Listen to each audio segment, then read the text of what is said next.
Selamat pagi anak-anak, apa kabarnya hari ini?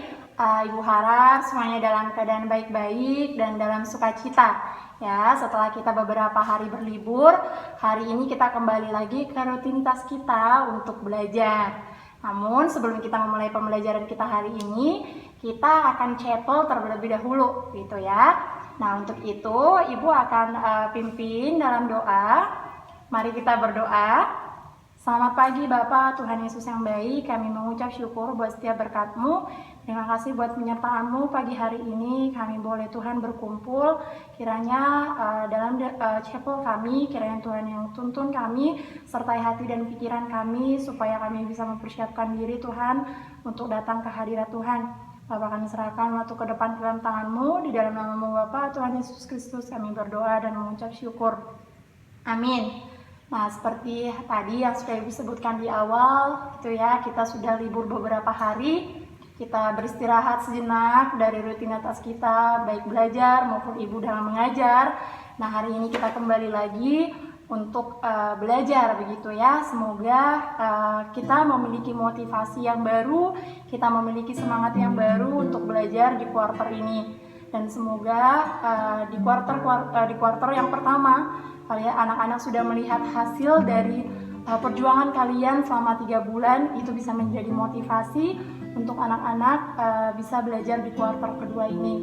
Itu ya, jadi untuk anak-anak yang masih belum bisa mendapatkan nilai yang maksimal, mari terus berjuang ya, karena tidak ada perjuangan yang sia-sia. Oke. Nah, karena kita sekarang lagi bersukacita, kita kembali berkumpul, kita akan bernyanyi Hari Ini Kurasa Bahagia.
Setelah kita tadi bernyanyi, kita bersukacita kalau kita bisa berkumpul hari ini bersama-sama dengan saudara-saudara kita.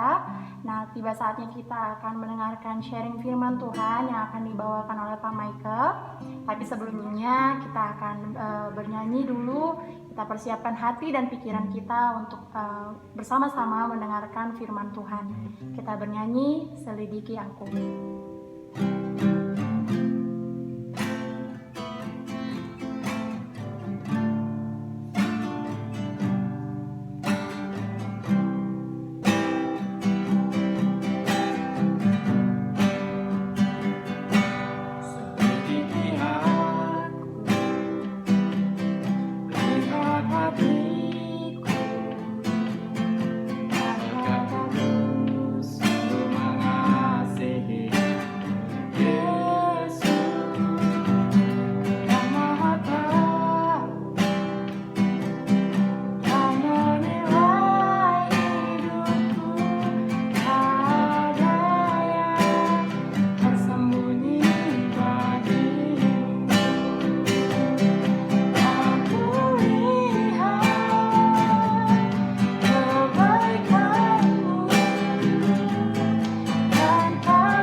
selengkapnya saya persilakan untuk Pak Michael. Ya, selamat pagi untuk kita semua, ya. Nah, pasti sudah tidak asing lagi ya dengan Bapak ya. Nah, di hari Kamis ini, ya, Bapak akan membagikan ya sedikit dari firman Tuhan, ya.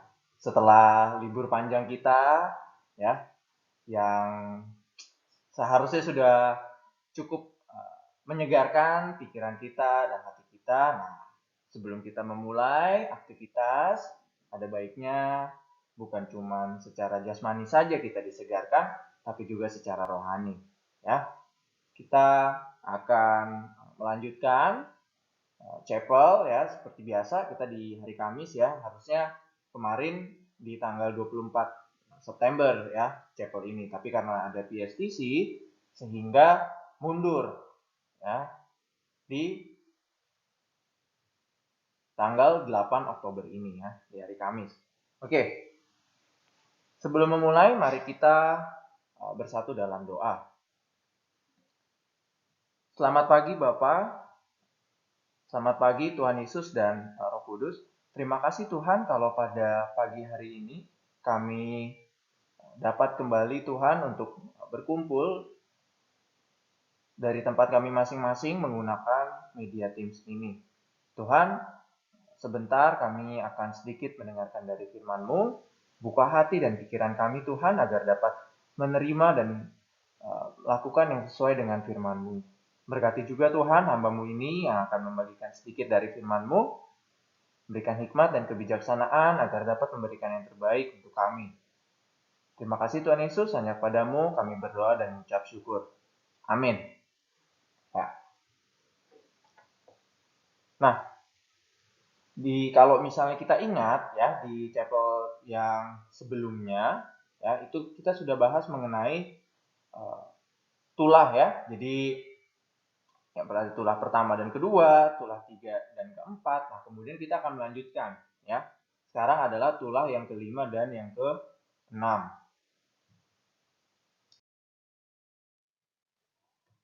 Nah, untuk tulah ini ya, silakan bisa dibuka Alkitabnya masing-masing. Ya, Bapak harap di jam atau di waktu chapel ini kita sudah mempersiapkan diri kita untuk membawa Alkitab kita masing-masing ya. Mari silakan buka, di situ ada Keluaran pasal 9 ya, ayat 1 sampai 12. Ya, silakan buka Keluaran pasal 9 ayat 1 sampai 12. Nah, kita akan bahas dua tulah ya. Itu ada tulah yang ke-5 dan tulah yang ke-6. Tulah yang kelima ya, ini adalah penyakit sampar pada ternak. Nah, penyakit sampar pada ternak ini memang itu tidak dijelaskan secara lengkap ya. Sampar itu penyakit yang seperti apa? Apakah itu antraks gitu kan? Ataukah mungkin dulu berapa tahun yang lalu kita ada seperti flu burung gitu. Nah, itu tidak dijelaskan gitu. Tapi penyakit ini ya sama seperti wabah gitu ya. Ketika binatang ini kena sampar ya pasti akan mati gitu. Nah, kalau tulah yang keenam ini nanti kita akan bicarakan mengenai barah. Ya, jadi barah itu kalian bayangin ya kalau misalnya ada bisul, ya bisul itu kan dia apa namanya? Ada kayak gelembung gitu ya di kulit kita gitu kan. Terus isinya air atau misalnya isinya nanah. Nah, jadi banyak yang kena apa namanya bara itu berarti bisul-bisul tadi itu banyak yang kena bisul terus pecah. Nah udah pecah, udah ya pecahnya itu terus sulit sembuh.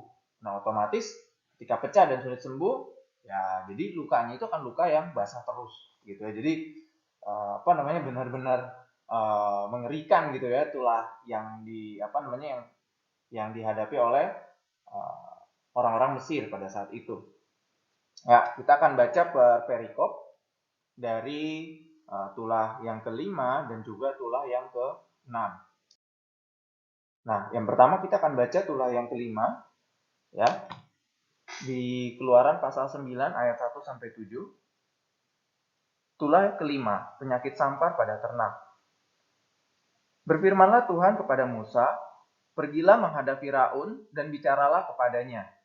Beginilah firman Tuhan, Allah orang Ibrani, biarkanlah umatku pergi, supaya mereka beribadah kepadaku. Sebab jika engkau menolak membiarkan mereka pergi dan masih menahan mereka, maka ternakmu yang ada di padang, kuda, keledai, unta, lembu, sapi, dan kambing domba akan kena tulah Tuhan, yakni kena penyakit sampar yang dahsyat. Dan Tuhan akan membuat perbedaan antara ternak orang Israel dan ternak orang Mesir, sehingga tidak ada yang akan mati seekor pun dari segala ternak orang Israel. Selanjutnya, Tuhan menentukan waktunya. Firman-Nya, besoklah Tuhan akan melakukan hal itu di negeri ini. Dan Tuhan melakukan hal itu keesokan harinya. Segala ternak orang Mesir itu mati. Tetapi dari ternak orang Israel tidak ada seorang pun yang mati. Lalu Firaun menyuruh orang ke sana, dan sesungguhnya lah dari ternak orang Israel tidak ada seekor pun yang mati. Tetapi Firaun tetap berkeras hati dan tidak mau membiarkan bangsa itu pergi. Ya. Nah, dari perikop yang pertama ini mengenai tulah yang kelima, kita bisa melihat berbagai hal.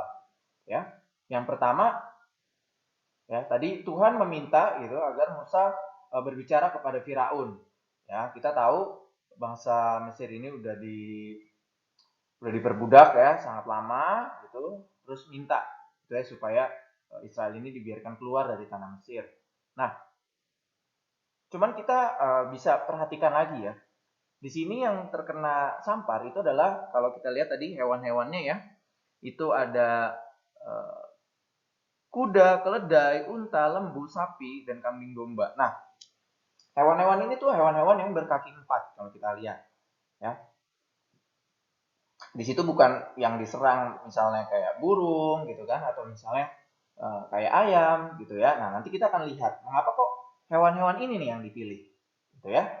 Nah, tadi juga udah sempat Bapak singgung ya, sampar ini wabah atau penyakit yang mematikan gitu ya. Jadi sekali kena ya pasti akan mati gitu ya, nggak bisa tertolong lagi gitu. Nah, orang Mesir ya, jadi orang Mesir ini dia itu mereka menyembah lembu dan hewan karena dianggap menjadi pelindung. Ya, jadi mereka itu masih politeisme.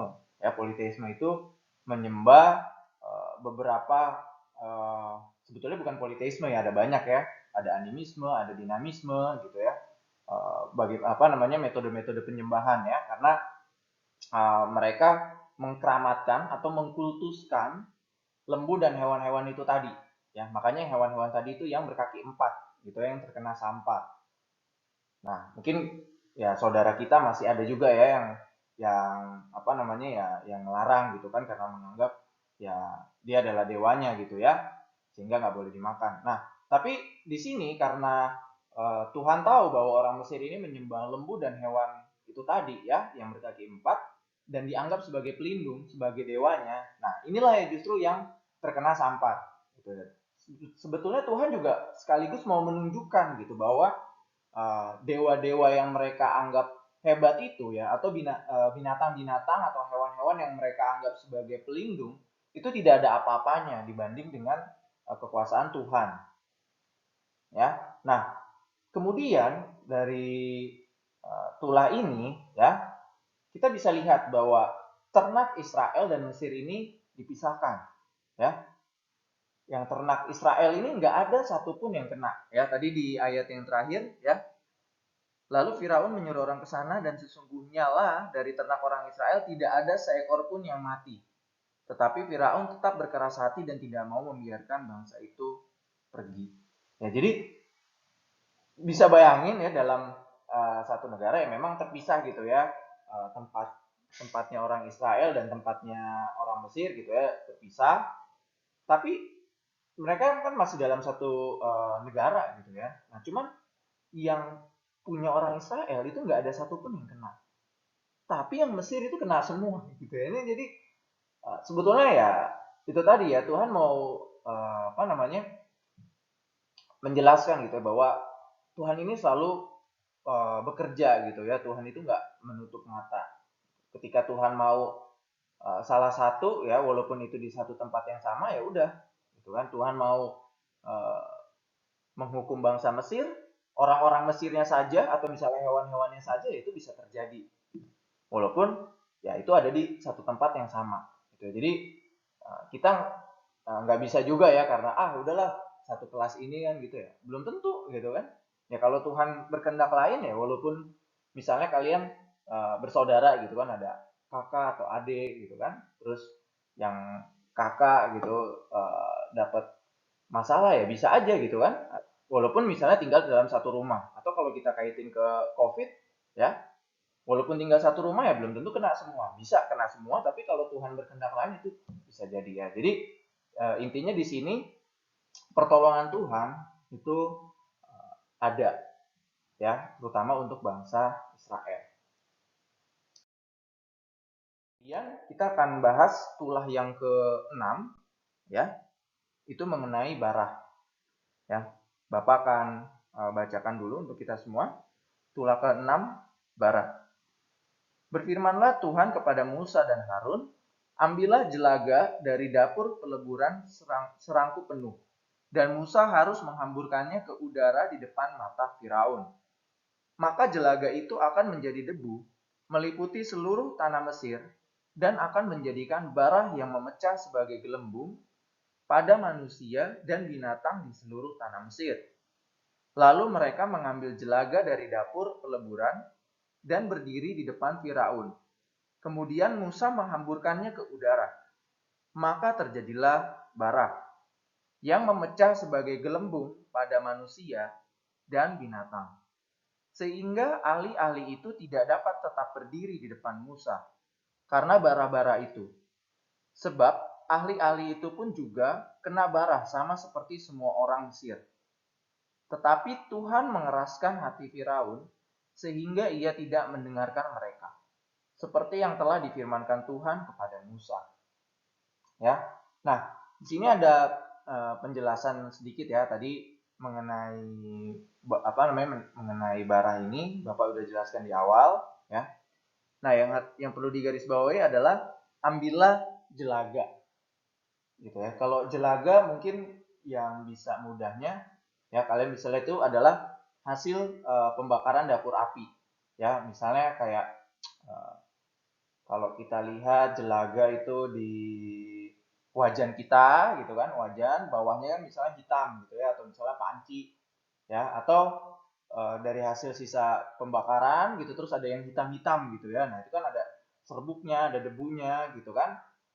Nah itu adalah jelaga gitu ya. Jadi kalau yang belum tahu, jelaga itu seperti itu ya, makanya berasal dari dapur api ya. Jadi kalau sesuatu yang dibakar atau apa, itu pasti akan menimbulkan yang namanya jelaga ya. Semua, bahkan di kendaraan bermotor, di industri gitu ya, bahkan juga perusahaan listrik ya yang masih menggunakan batu bara, itu pasti akan menghasilkan yang namanya jelaga.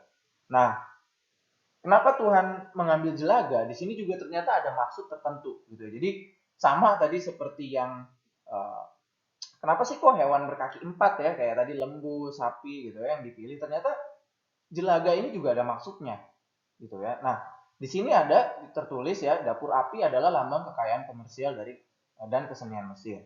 Ya, kita perlu tahu adalah Mesir ini dia adalah salah satu peradaban tinggi ya. Kenapa dibilang peradaban tinggi? Karena di zamannya mereka udah mampu membuat berbagai kesenian dan tulisan yang sangat menarik ya.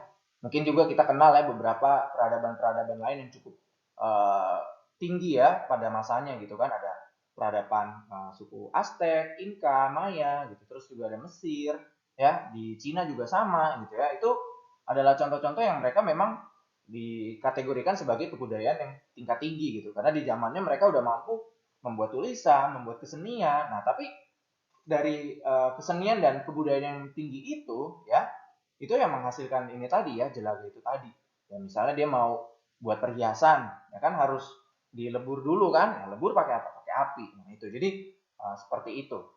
Nah di sini juga menjelaskan ya, malapetaka itu telah muncul dari berbagai sumber daya alam yaitu sungai, tanah, demikian pula saat ini perindustrian. Nah, ya jadi kalau dikaitkan dengan yang sekarang, ya memang kita nggak bisa lepas dari ini ya.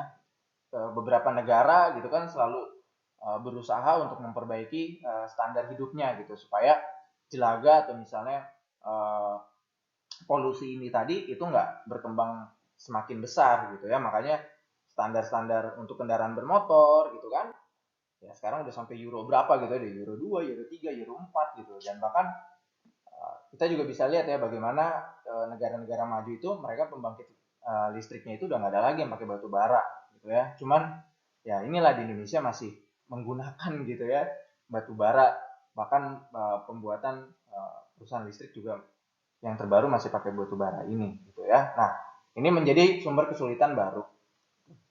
Nah, itu tantangannya bagaimana kita nantinya gitu ya ketika mungkin kalian jadi pemimpin di masa depan bisa memikirkan gitu ya teknologi sumber energi terbarukan gitu ya. Jangan kita terus menggunakan sumber energi yang tidak terbarukan itu tadi. Nah, kembali lagi Tuhan ini menyuruh Musa ya tadi ambil jelaga kemudian dihambur ke udara di depan Firaun. Ya nggak langsung di depannya juga gitu ya di tanah Mesir itu. Nah, ternyata ya tadi ya yang bara itu tadi itu terkena baik kepada binatang dan manusia atau orang-orang Mesir.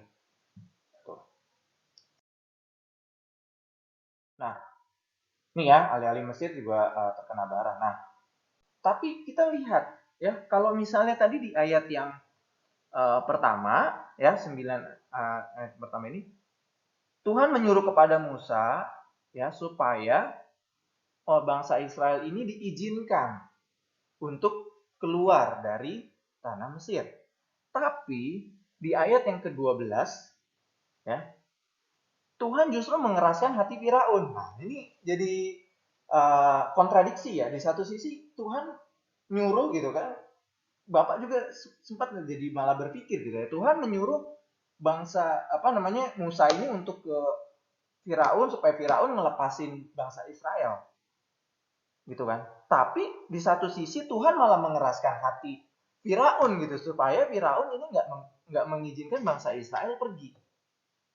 Kenapa gitu ya? Apa maksud Tuhan? Nah, ini ya maksud Tuhan. Jadi maksud Tuhan itu ya memakai orang yang tidak percaya untuk bekerja bagi umatnya gitu. Jadi ternyata Tuhan itu ya itu kadang menggerakkan orang-orang yang di luar sepemahaman kita gitu ya. Jadi nggak selalu berkat Tuhan, bantuan Tuhan itu datang dari orang-orang yang percaya kepadanya. Kadang dari orang-orang yang nggak percaya kepadanya, seperti yang Firan ini tadi ya, Tuhan ternyata pakai juga kok, gitu kan, untuk menunjukkan kuasa Tuhan ya kepada bangsa Israel, gitu ya. Nah, seperti Paulus juga kan, awalnya Paulus itu benar-benar menyerang pengikut Kristus ya, dicari lah, dibunuh kan, tapi malah akhirnya Tuhan panggil, Tuhan pakai menjadi alatnya, gitu. Jadi kembali lagi ya kita nggak bisa menjustifikasi gitu, kita nggak bisa menjudge bahwa setiap orang itu ya dia akan kesulitan gitu ya, akan apa namanya tidak akan bisa bantu, belum tentu gitu. Kadang pertolongan itu bisa datang dari orang-orang yang uh, kita itu nggak pernah pikirkan gitu ya.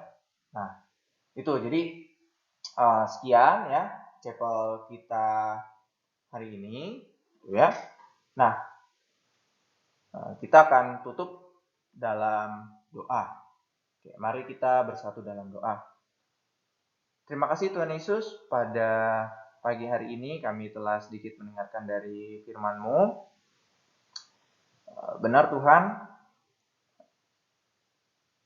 terkadang Engkau bisa Tuhan menggunakan orang-orang lain Tuhan untuk menjadi alat-Mu, Kau pakai untuk memberikan berkat atau kabar baik kepada kami.